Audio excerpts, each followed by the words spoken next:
Hey guys, and welcome back to another video. And today we're going to be flying with Peach Airlines from up here in Tokyo down to Osaka.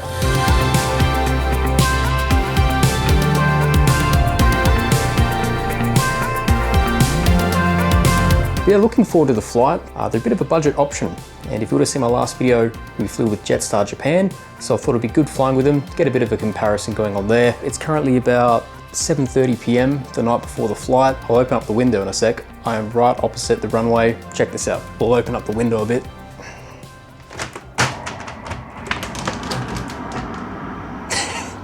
Decent time just watching planes take off for the last, well, it's been here and there, to be honest. I've had a lot of uploading stuff to do with my YouTube stuff, or getting stuff off my phone onto the computer, and then the audio stuff too. Now, I booked this flight about 2 months out, and I paid roughly 113 Australian dollars, and I didn't go for the cheapest option that they have, which would have been about 90 Australian dollars, just because I needed to select a certain bundle where I could have checked luggage. The medium package that I went with, it's called Standard, so there's Minimum, Standard, and Standard Plus. I'm going to be up at 5:30 tomorrow morning, and we'll catch the 6:10 shuttle bus, and we'll make our way over to Narita so we can hop on Peach Airlines and fly down to Osaka. See you there. After waking up bright and early the following day, I hopped on the 6 a.m. shuttle bus that would take me over to Terminal 2 after a brief stop at Terminal 1 to drop off some passengers. Peach Aviation was established in 2011 as a joint venture between three partners: All Nippon Airways, or known as ANA, First Eastern Investment Group out of Hong Kong, and the Innovation Network Corporation of Japan. At the time, ANA held less than a 40% share, with the rest split between the Japanese government-backed fund and First Eastern. Over the following years, ANA steadily increased its shareholding and eventually bought out the other partners, which brings us to today, where Peach is a fully owned subsidiary of the ANA Group. The airline actually started under the name ANF Aviation before rebranding to Peach later in 2011 to create a more approachable and youthful image. Its first Airbus A320, nicknamed Peach Dream, was delivered in November that year, and commercial services began in March 2012 with the inaugural flight from Osaka, Kansai to Sapporo. Peach made a strong impact early on in Japan's low-cost market. It consistently recorded high load factors and benefited from 24-hour operating permission at Kansai Airport, along with its own dedicated terminal. And in 2017, interestingly enough, it became the first Japanese airline to accept Bitcoin as a payment option. Fleet-wise, Peach operates primarily Airbus A320s, along with A320neos and the A321LR, being the first airline in Asia to introduce the A321LR. Its network spans major domestic cities such as Osaka, Tokyo, Okinawa, Sapporo, and Fukuoka, and also flying to some international destinations such as South Korea, Taiwan, Hong Kong, and other parts of Southeast Asia. So once at the airport, I struggled to find my check-in area, and that's because the shuttle bus dropped me off at T1 level 4. Now, I looked for signs and saw Peach located in the north area, but did think this area appeared a little more for international flights, but after asking someone, they mentioned I had to head back and down to level 1. Okay, glad I left a lot earlier than I was planning to leave, because apparently you have to go down to the first floor and it's on the south side, it's not on the north side, so this is a bit of a mission. So still on time, I found the Peach check-in kiosks, where I found they don't open the area to my gate until 90 minutes prior. But once through, overall it was a pretty quick check-in experience. Now generally I do like to check in online, but I found this to be a bit of a struggle with Peach, which I'll explain just a bit later on. We're getting there, slowly but surely. We're making it through. Staying positive.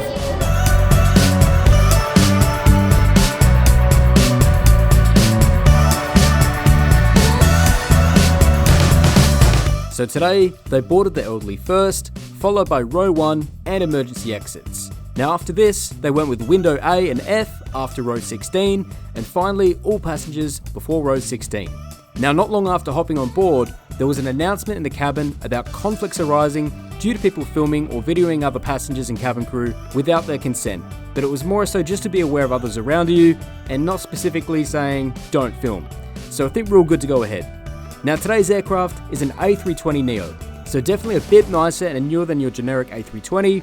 Now there's definitely no IFE of course, or IFE standing for in-flight entertainment, and to be honest, not really expected on this airline anyway. Now they have a very slim seat design, however the legroom is certainly not ample. And just for a gauge, and those new to my channel, I'm 175 centimeters tall, or about 5 feet 9 inches, and even for me, it's quite a squeeze. And as you would have seen from boarding, this aircraft has a single class economy layout for 188 passengers, and the seats are upholstered in leather in the Peach Aviation brand colours. Now speaking of Peach Aviation, that's actually what this airline is called. But you'll have to excuse me if I say Peach Airlines, as for the majority of videos that I've made, it's usually just the brand, then Airlines, not typically the brand, then Aviation.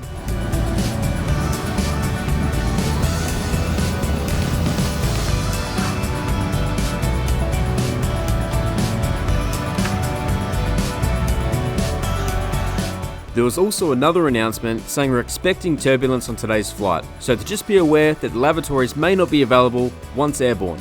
One thing I've come accustomed to while flying in Japan is the farewell waves from the ground crew when taxiing out to the runway, which is always a nice touch, and I've actually experienced this recently in China as well.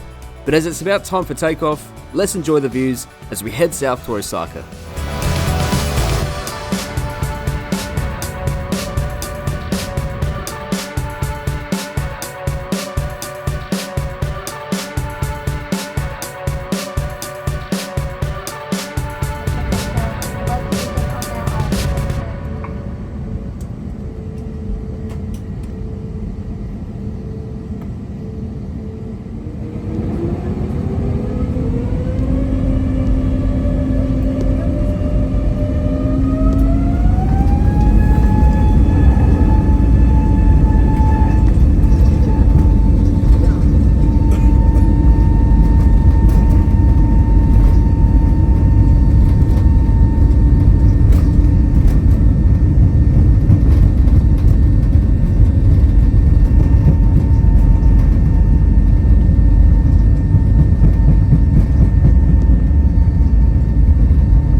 Today, we're expecting about a 1-hour flight south to Osaka, which will cover a rough distance of about 500 kilometers. Now I do enjoy these A320neos, as the noise levels are slightly lower and they do feel slightly more powerful on takeoff.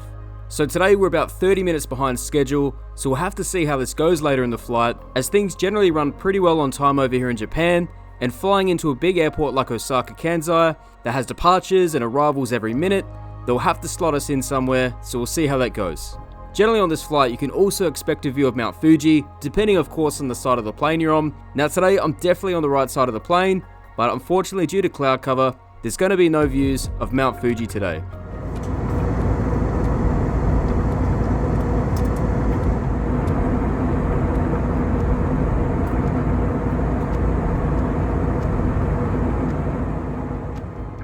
At this point, I would say Peach is fairly comparable to your Jetstar option, with a similar price bracket and fare bundles, so you could play the two off against each other for preferred flight times.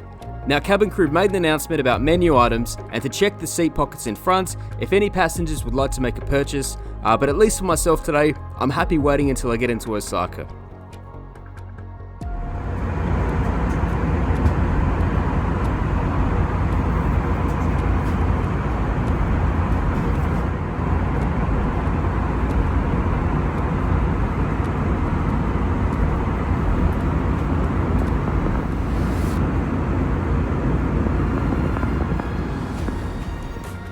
The flight's certainly a lot smoother than expected, and since there were plenty of sleepy heads around me, I decided to put the window shade down, which is something I rarely do, especially on a daytime flight, unless the sun is really glaring in.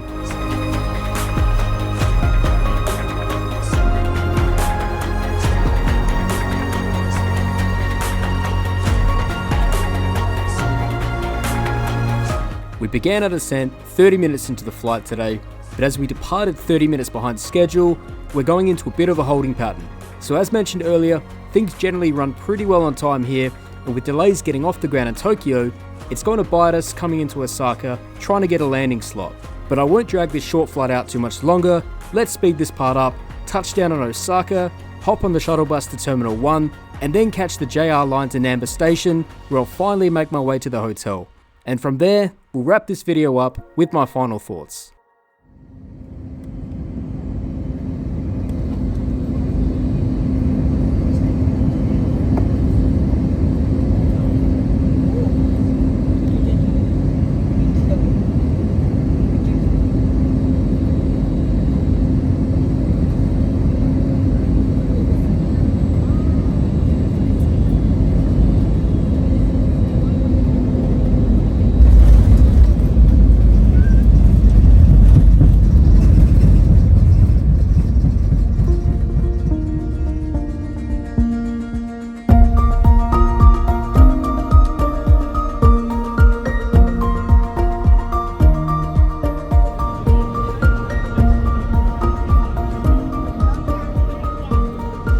Alrighty guys, well, we have made it to the hotel here in Osaka. Always a bit of a trek when getting to hotels from the airports, at least in Tokyo and Osaka, because the train rides are at least an hour long or thereabouts, getting to the train, etc. And it is what it is, but that's okay. To today's flight. So yeah, the actual check-in experience, not too bad. Very quick and efficient, you know, how things go. Once I have my check-in slip printed, then you pop over if you have any baggage. I did today, so then show your little ticket to one of the staff members. From there you go to the little baggage kiosk, so your second kiosk, print out your baggage receipt that you have to stick on to your bags, and I never usually do that, so I'll be honest, I got someone to help me out with that today. I think that's probably the second time I've ever done that, because usually I just have the carry-on. But today, just with the weights were, and I just don't like taking risks. I don't want to get to the gate and they're like, this has got to go under the plane because you're only allowed to have this many, because, yeah, it is what it is. I've got 3 pieces technically of check-in luggage. Some airlines wouldn't class a laptop as luggage, but yeah, technically I have 3 then, so that's okay. The seats in itself, they're very much catered to local people here, being of probably, I would say not so much of a larger stature. I'm not a large person. Very much average size, 5'9", whatever that is. I think it's roughly, yeah, I'm 175 centimeters tall, but I believe that's 5'9". And even I, you know, I wouldn't want to be on there for too much longer, more longer than an hour on one of those planes. Excuse me if I'm muffling my words, I always do this, but I'm running on absolute hopes and dreams today, to be honest. 0 sleep last night, but it is what it is. So overall, aside from space and these sorts of things, you know, cabin was quite clean, relatively modern. I mean, the planes are not too old. I think that one was about, what, 4 years old? It is a Neo, so it couldn't be too much older, really. They have their little service and these sorts of things, but obviously that's paid for. Nothing much there that I really wanted to grab, or really could eat anyway, that's fine. And obviously got put in a bit of a holding pattern today. Coming in, that's because obviously we departed probably about 30 minutes late, so they're going to have to try and find a time to slot us in at Osaka, Kansai. So yeah, based on costs and weighing everything up, I mean, it was only $110, and that was a sort of the medium package you can get. You can go cheaper, you can go $90, which is not too bad actually, especially for an hour flight. It's quite comparable to in Australia for like a domestic Adelaide to Melbourne. These days, a lot of the flights getting over $100, but sometimes you can scoot up a bargain with Jetstar and, you know, get there for a bit cheaper. But yeah, I think I would happily fly Peach again. I mean, I paid quite a bit more for Jetstar the other day, so I shouldn't really be comparing it too much, because I did pay quite a bit for that, so I could have like a cancellations and like a credit voucher if I did have to cancel the flight. So I obviously paid up for that, and I paid up for the baggage, which was a bit annoying, but yeah, so that is what it is. But overall, not too bad at all. It wasn't the worst flight I've ever had, it wasn't the best flight I've ever had. I will say though that the downs, the website, and I actually have a feeling that's just due to the fact that it's, you know, it's a Japanese-based airline here. If you have the app, if you're Japanese, I'm sure it's much more user-friendly and these sorts of things, whereas for foreigners and when you're booking overseas and you're trying to manage your booking, these sorts of things. But yeah, that was just my experience overall. I'd give it a 6 out of 10. Wasn't too bad at all. Wasn't horrible. Wasn't great. It's just that sort of experience trying to like modify things online, trying to see if I could check in, which I found out I don't think you can check in unless you have the app. But anyways, guys, thank you very much for following me along for another video, putting up with myself and my lack of sleep, and but I try to remain positive. I try to do the best I can. Next flight, we are going Spring Airlines. It's not the Japanese side of things. They have like the Japan Spring Airlines as well. This one's the China one. And we're going to be flying from here in Osaka off to Nanjing in China. And I'm really looking forward to that one, mainly because at the end of that flight, I get to meet up with Cindy, my partner, who I haven't seen in a few weeks. And we're going to go spend a few weeks with her sister. And then we're also going to spend, you know, a bit of time in Nanjing, Shanghai. And then we're both going to fly on the Chinese Comac aircraft together. So looking forward to all that. So yeah, it's going to be good seeing all them again. I don't get to see all them that often. And yeah, I've been seeing them. Well, me and Cindy first met back in 2017. So I've known her sister and that since she was, you know, a bit younger, and all the other family members who are now getting older and stuff too. So it's funny. It's good to go and see them and hang out and stuff. So really looking forward to it. So anyways, guys, thank you so much for watching. If you can give this video a like, if you have liked the video, and if you're not subscribed, please consider subscribing if you enjoy this kind of content. But anyways, once again, thank you very much for watching, and we'll catch you on the next one, flying Spring Airlines. Peace.